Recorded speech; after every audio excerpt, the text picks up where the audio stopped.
everyone. My name is Fallon.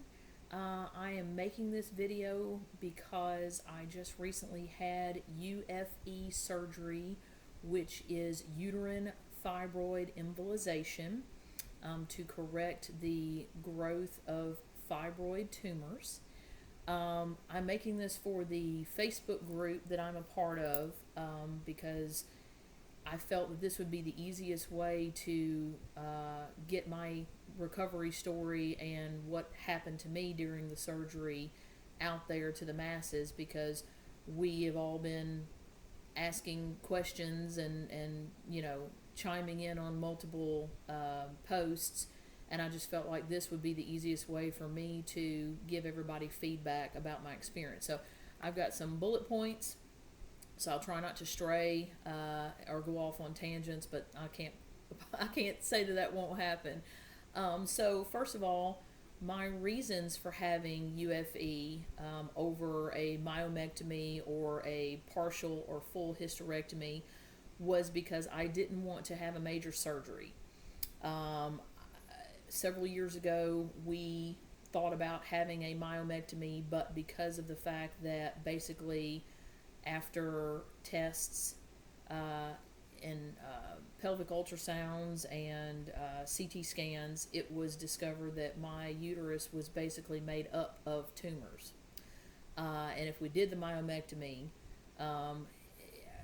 my doctor told me that basically he was just going to have to reconstruct my uterus, and because it was going to end up being like Swiss cheese after he was done. And we at the time decided that it just wasn't going to be worth it, because he said if we ever did want to have kids after I healed, there was not going to be any guarantee that I would be able to, because of scarring. My uterus, when it healed, the scar tissue might have been so bad that I wouldn't have been able to have kids. So we just decided, since that's also a very invasive surgery, we just decided not to do anything back then. And recently, I started having, within the past year or so, I started having bowel issues, problems going to the bathroom, and I also started having issues where I felt like I had to pee all the time. I was getting up 4 or 5 times a night with the urge to go pee, and sometimes I'd pee and sometimes there wouldn't be anything. So I started noticing those issues coming up that weren't there last year.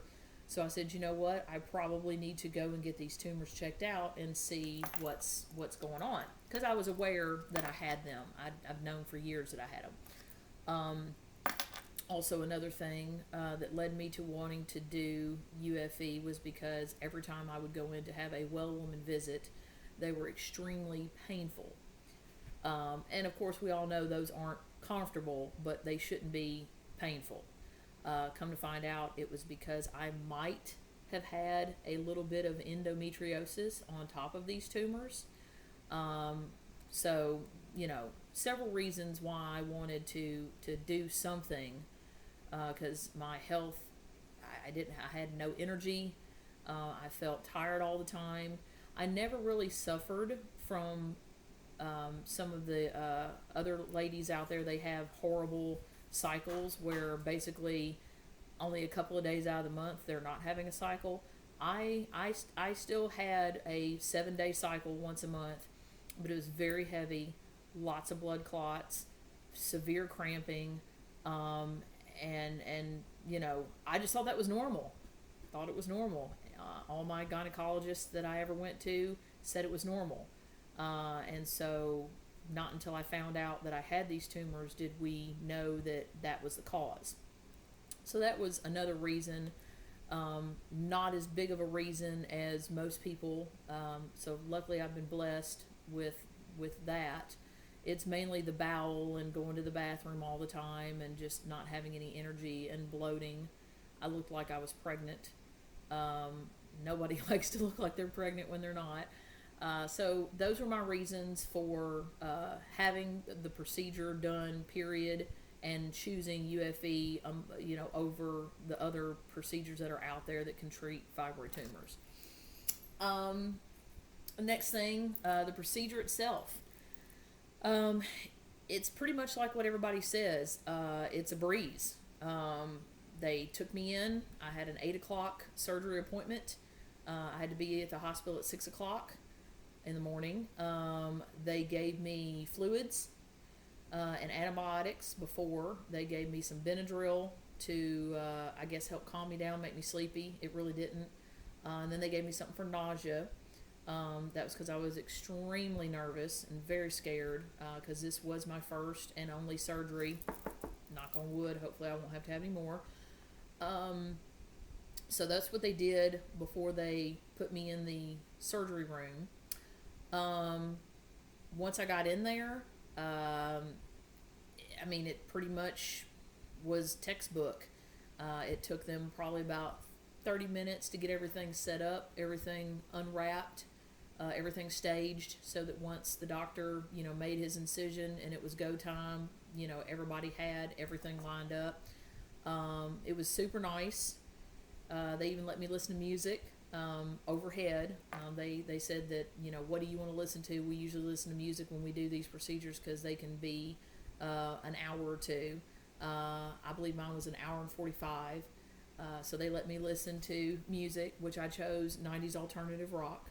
So I was listening to Smashing Pumpkins and Nirvana and, all the wonderful, Alanis Morissette, so that was nice. That was unexpected. Before they made the incision, they gave me some Dilaudid for the pain and to calm me down. They might have gave me something else in addition to that, but I think it was just that.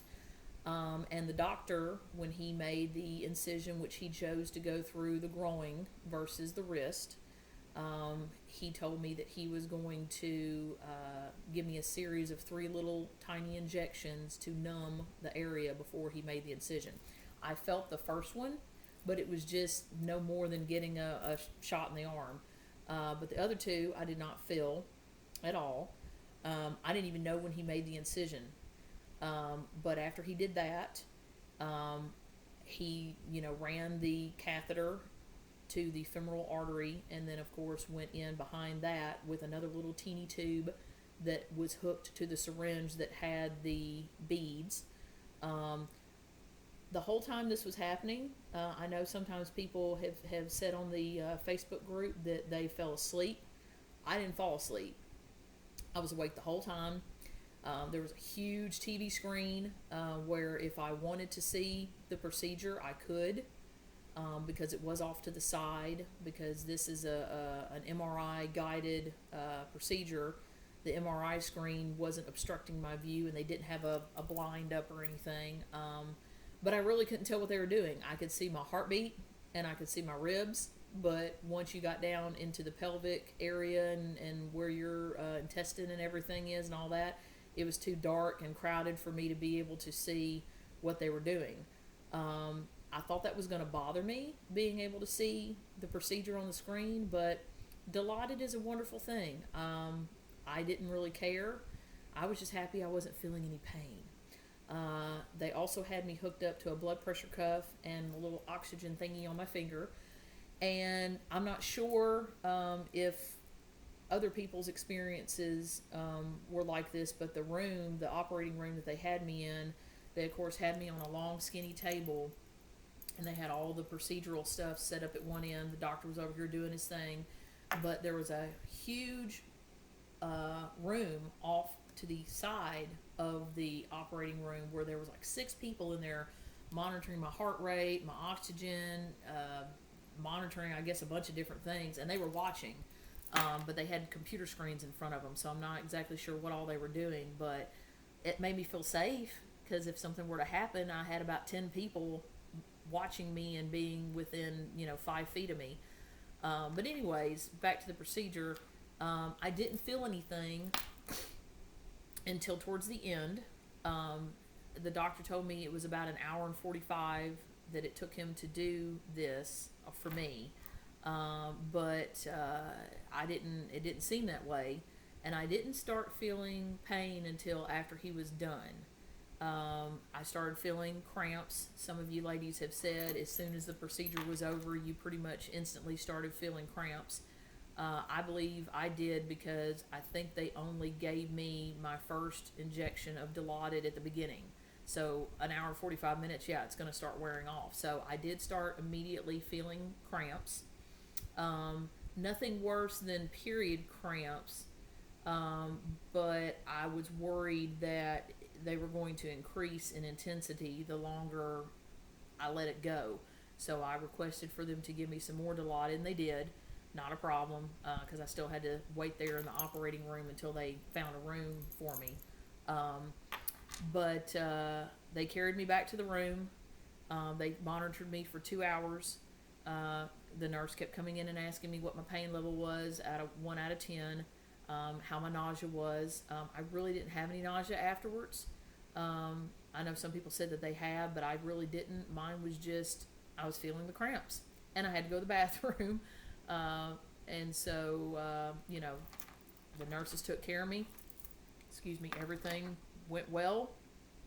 The doctor came in, said that the procedure was pretty much textbook. He said that he felt that he got enough of the beads where they needed to be. And he said he didn't have any issues performing that part of it. And that I had to, just go home and recover and take it easy.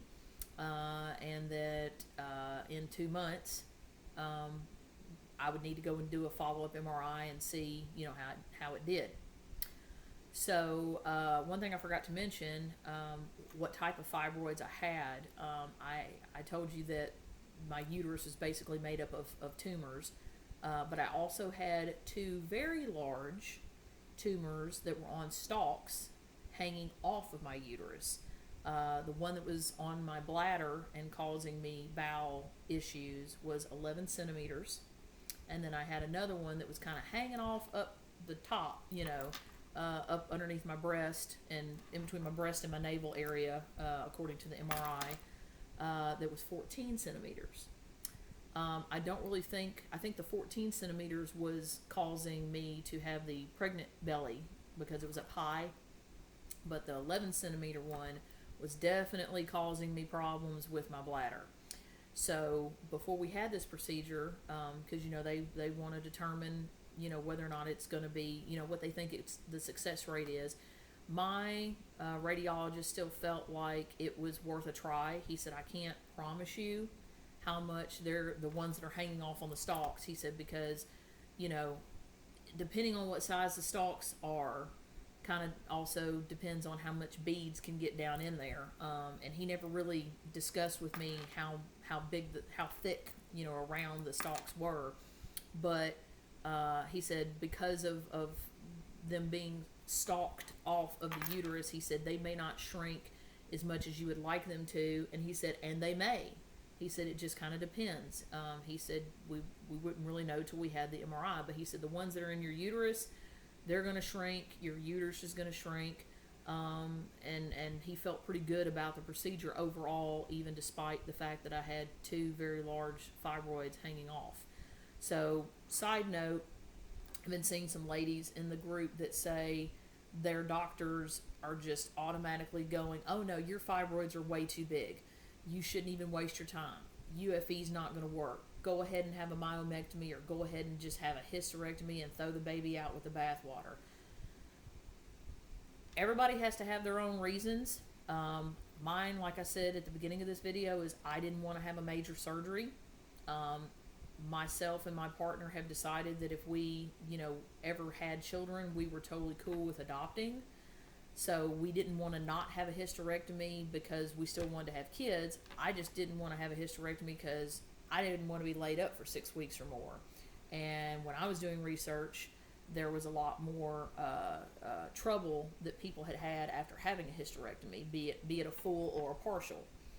So didn't want to go down that road. So, if you got a doctor that's telling you that your fibroids are too big and that they don't even want to refer you out to a radiologist, be your own best advocate and find somebody. Because my OBGYN didn't give me any problems. She said, that she's had several patients that chose to do this procedure and everything went fine and they were happy. But she also said in the same breath that after I went through getting an MRI and going and getting a consultation with a radiologist, if the radiologist said that they didn't think it would be worth it, that she would still be willing to do a hysterectomy.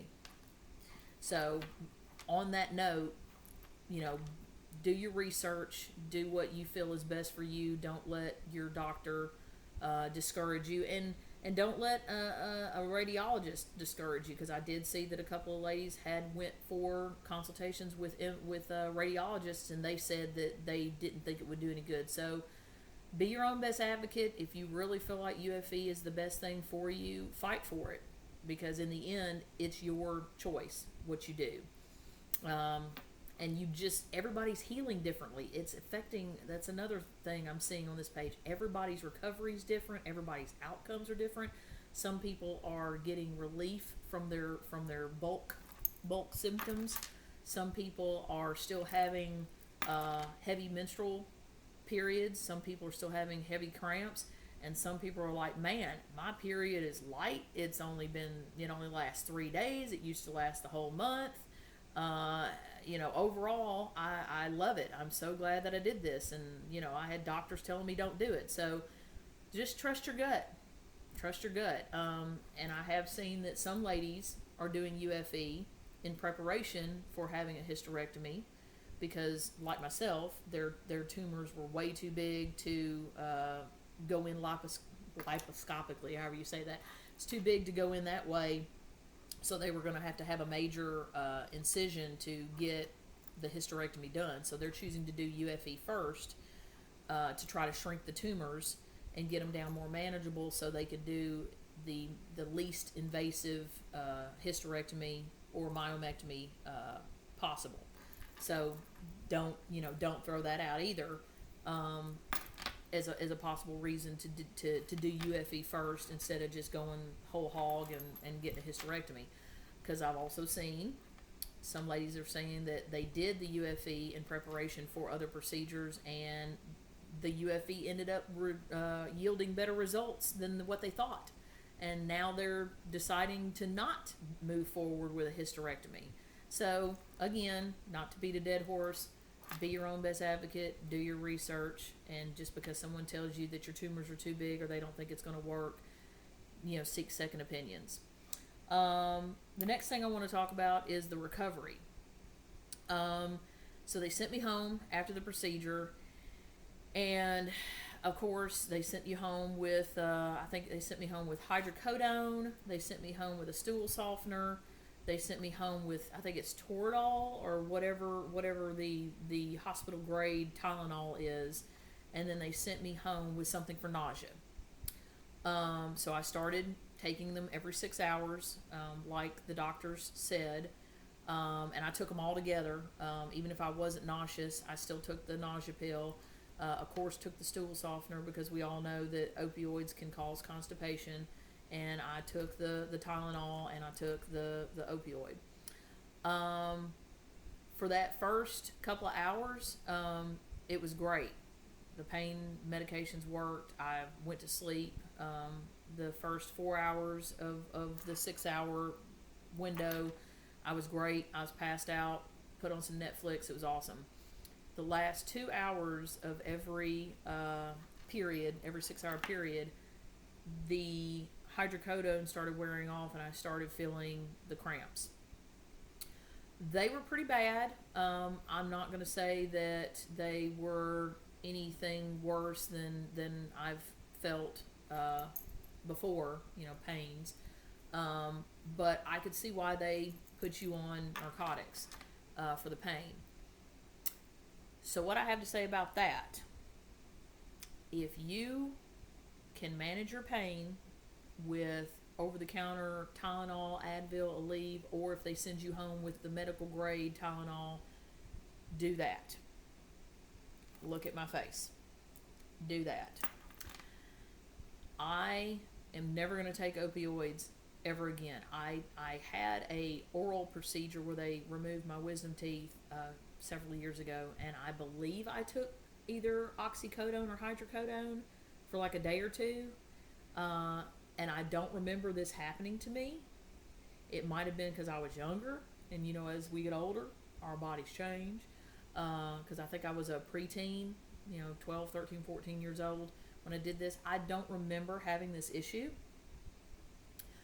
But, like I said, I had the procedure on a Friday, and I got so constipated by Saturday night.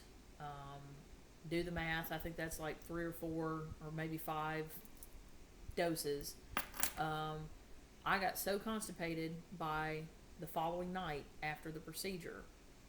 And those things that they tell you about, the poo cramps, it's a legit thing. I was having the regular UFE tumors dying off cramps, and I was having the poo cramps. And let me tell you, I have never been in a worse hell in my whole life. And I really, really think that if I hadn't taken those opioids, I still would have been in some pain because of the cramps, but it wouldn't have been to the pain that I was in because I couldn't go to the bathroom. And I even did the research and found that if you were on the opioids, if that's what you chose to use as your pain management, to take fiber-rich foods along with your opioids. Don't stop eating. Still, eat with them. Smoothies, basically anything like peanut butter, anything that was high in fiber. Try to eat, little salads if you could keep stuff down. Like I said, I didn't really have nausea, so it wasn't a problem for me. But try to continue eating because it'll keep your system going. And you supposedly weren't supposed to get locked up. Well, all I found it did was add to the problem because I couldn't go to the bathroom and I had all this food in my system that wanted to come out, hence why I got the cramps. I tried to get off of the opioids after, because I was taking the stool softener that they gave me, and we even had to do some suppositories to try to get me to go. I started doing prune juice. That seemed to be the only thing that helped, because as soon as I was able to evacuate my bowels, I was fine. And I was still dealing with the tumor cramps, but not being able to go to the bathroom cramps. So after it like 2 in the morning on that Saturday night, I finally got myself where I could go back to sleep. I said, man, I'm not taking any more of those opioids, but I was still only a day away from the surgery on Sunday, and the cramps were still pretty bad. I was trying to take the medical grade Tylenol, and I was doing, I think, a leave or something like that, and I was doing them every 3 hours. That's what the doctor told me to do if I didn't want to do the opioids. Do the Toradol or whatever it was, and Tylenol or Advil, whatever, a leave, and do that every 3 hours and use that as my pain management. But let me tell you, it didn't work so well. I mean, I didn't have the poo cramps, but I like I said, these cramps are pretty bad. And when they say that they're strong menstrual cramps, that's some BS. It's a lot stronger than just regular menstrual cramps. At least it was in my experience. I know everybody's periods are different, but these were stronger than the ones that I'm accustomed to. So trying to use just Tylenol, Advil, leave didn't really work. So Sunday evening I caved in and I took another dose of the hydrocodone and immediately got locked back up. So for Sunday evening into Monday and Tuesday, I said, well, you know what? If I'm not putting anything in my system that's solid foods, I didn't completely stop eating. I was eating smoothies and Ensure to try to keep my protein and everything up. Surely if I'm putting liquids in, liquids will come out. No, liquids didn't come out. I got locked up again and got those wonderful cramps again. So eventually, I think it was like Wednesday, I said, screw it. I'm not doing this again. I obviously still am having issues because, the opioids. So I stopped on, I think, Tuesday or Wednesday again, and that was it. I just dealt with the pain. I took my Aleve and my Tylenol and did, just dealt with it. And every day, getting closer to the end of the first week, it did start to taper off. I didn't have as many problems pain wise. Now, as far as constipation wise, this is why I'm telling you, if you can avoid those damn, pardon my language, opioids, don't do them, because for another week and a half, I had issues getting my bowels moving again and getting back on track. And what that resulted in was I'd be fine during the day. I was eating. I decided when I officially decided not to do the opioids again after the second time, I went back to a regular diet, trying to get salads, trying to get strawberries, trying to get chicken and fish. I didn't do any meat. Of course, I wasn't drinking any alcohol. I was drinking fruit juices like apple juice. I was still taking a stool softener, and I tried to do some Benefiber. Benefiber, all that did was just make me bloated and added to the pain again. So I was trying to get myself back on track by the types of foods, high fiber foods that I was putting into my system, because I read that if you have a surgery, no matter if it's gallbladder or something to do with your, intestine, you get what's called sluggish guts or sluggish bowels from doing the having the surgery, because it puts a lot of stress on your body, and also from the opioids. So what I read was that you just needed to start trying to get as much fiber back into your diet. I started taking a probiotic to get my little gut bacteria back stable. And so over the course of that first week and into last week, which was my second week of recovery, I was still having issues. And the issues were I would go to the bathroom, but just a little bit. I was passing gas, so that was two good things showing that I didn't have a blockage.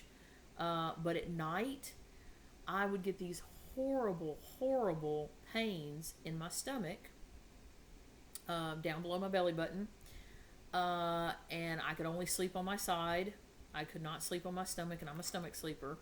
And if I fell asleep, because I started taking some melatonin to help me get to sleep, if I fell asleep and stayed in one position too long and I tried to roll over, or how we move naturally in our sleep and we don't realize it, it felt like somebody stabbed me in the stomach.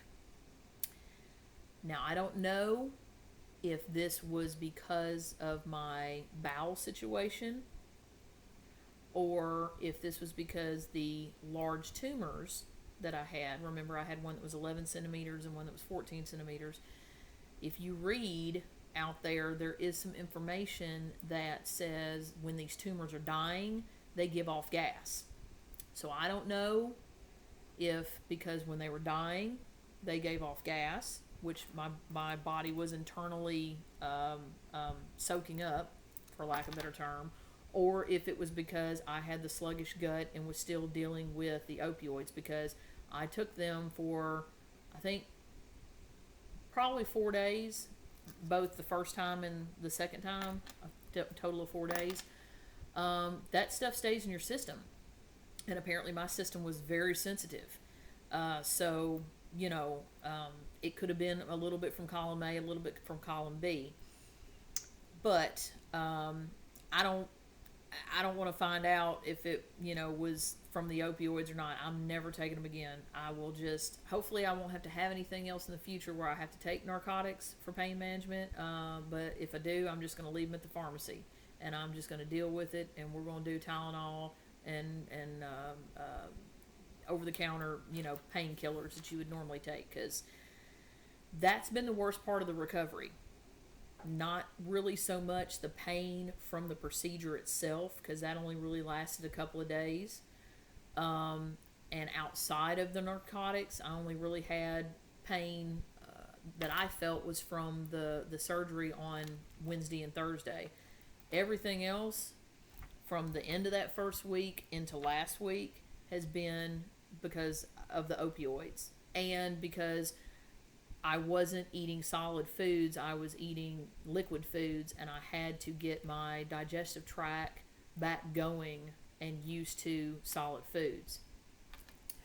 The last bit of stuff I want to kind of cover is about the insurance, because I saw today that some people's insurance are requiring them to have a biopsy.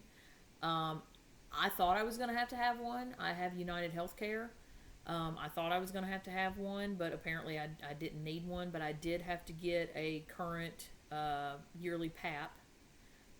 Before this procedure, I wasn't scheduled to have one till later on this year, but I had to move it up because that was one of the things my insurance required. And I had to get an MRI. The MRI wasn't bad. I was freaking out about it because I had a CT scan years ago, and the contrast dye made me sick to my stomach.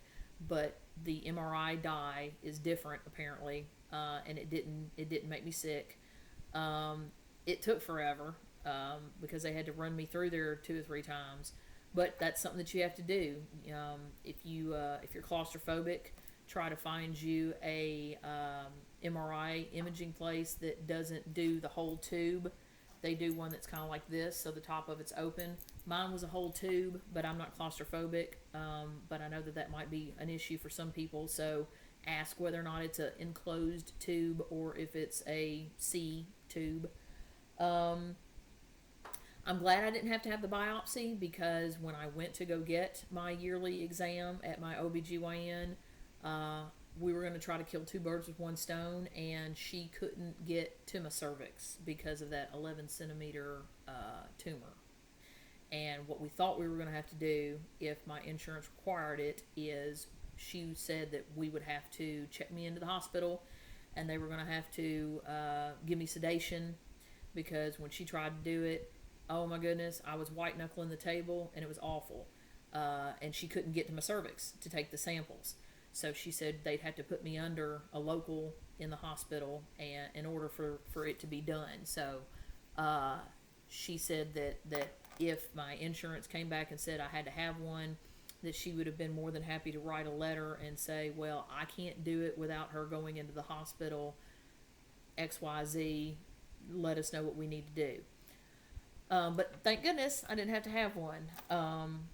And let's see, regrets. I've seen some people asking about regrets. At the moment, because my gas pains have gone away, I've actually, the past couple of nights, this week will be 3 weeks out.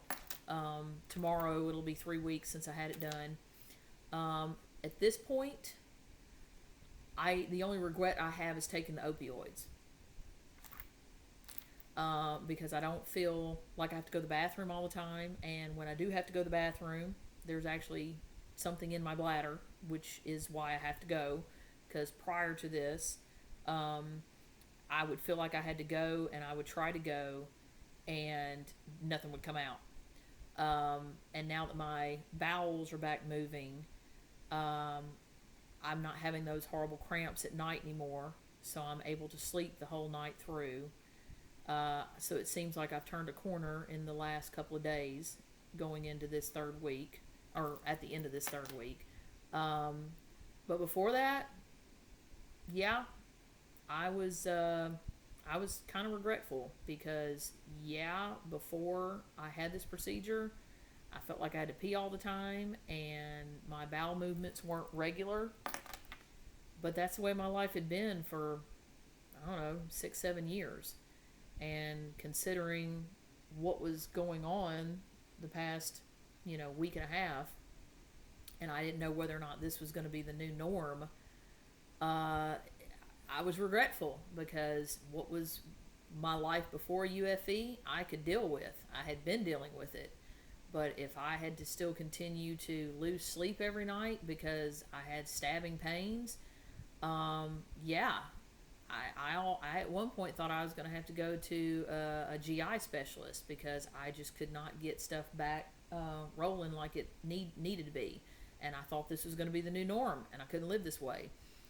But since things have started turning a corner, I don't regret doing the procedure because, as I said, I've already noticed some results in my bulk symptoms. My stomach is flattening out. I don't look like I'm pregnant anymore, and I don't have to pee all the time. And hopefully, if I did have some endometriosis, I won't find out till my next well woman visit whether or not my paps are still painful. But I do feel like, because of my bulk symptoms, I do feel like these tumors have shrank. I don't know how much, because like I said, I don't have my follow-up MRI till next month. But I do feel like that the procedure worked overall, because I'm already seeing relief. So, do I regret having the procedure now? No, I just regret the pain management that I had to do. So that's, like I said, that would be my big takeaway, is if you can avoid the opioids for your pain management, please do. If you have a doctor that's telling you that this isn't a good thing for you, or they don't even want to help you find a radiologist, be your own best advocate and do what you feel is the right thing. Don't let someone tell you that you have to have a hysterectomy in order to get out from underneath whatever quality of life these tumors are doing, because you do have options. So yeah, I think that's it. So hopefully, any of you ladies that are out there that are still considering or worried that the pain and the recovery of it is too much. Sorry about that. I had to move something out of the reach of my kitty cat. If you feel like you're still on the fence trying to decide, and you're worried that the recovery is, horrible, because everybody's healing story and recovery story is different. Some people aren't having any problems, and then I had problems because of the opioids, not so much because of the procedure itself, but because of the pain management.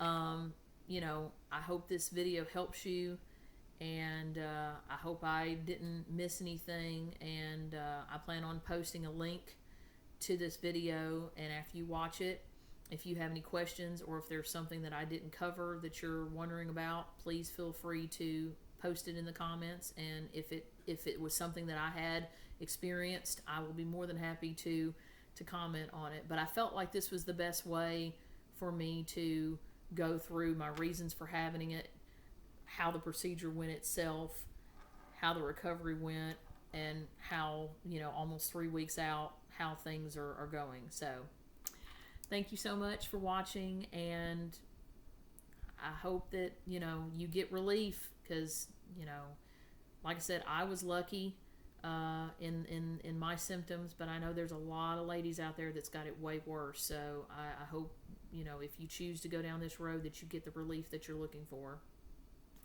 Bye.